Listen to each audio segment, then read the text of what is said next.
Yeah,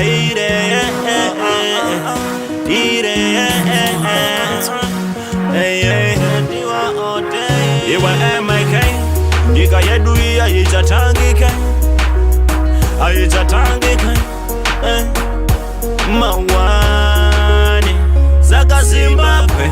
Uchine mukaka wakaise Pisoto chambera zaka wa matija shigepi Wakakufira waye tija wati Iwe Zimbabwe Uchine mukaka wakaise Pisoto chambera zaka wa matija shigepi My motherland Zimbabwe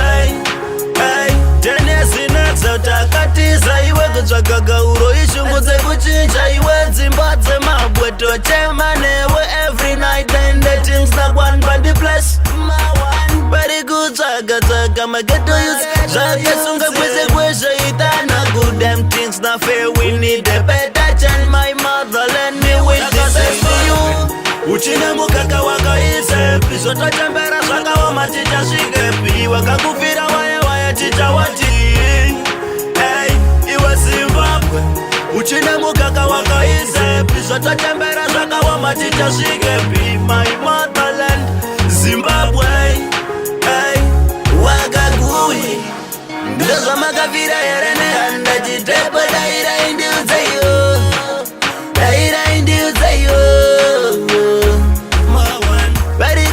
Taga mageto yo, very good taga mageto yo, si daira indiuze yo. Zaka Zimbabwe, uchine mukaka wakaise, pisoto chambera zaka wa matija shigepi, wakakufira waye tita wati. Iwe Zimbabwe, uchine mukaka wakaise, pisoto chambera zaka wa matija shigepi, my motherland Zimbabwe. Tenesi nexa utakatiza iwe kutsvaga gauro ishungudze kuchinja iwe dzimba dzemabwe tochema newe every night and the teams not one by the place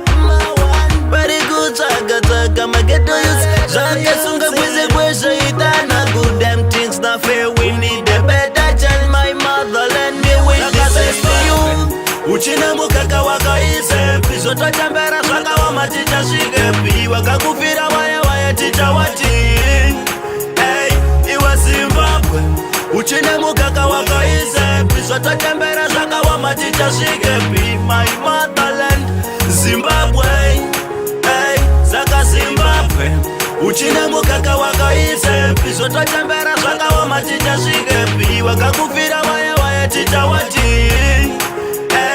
iwe Zimbabwe uchine mukaka wakaise pizotochembera zvakawa maticha svigepi my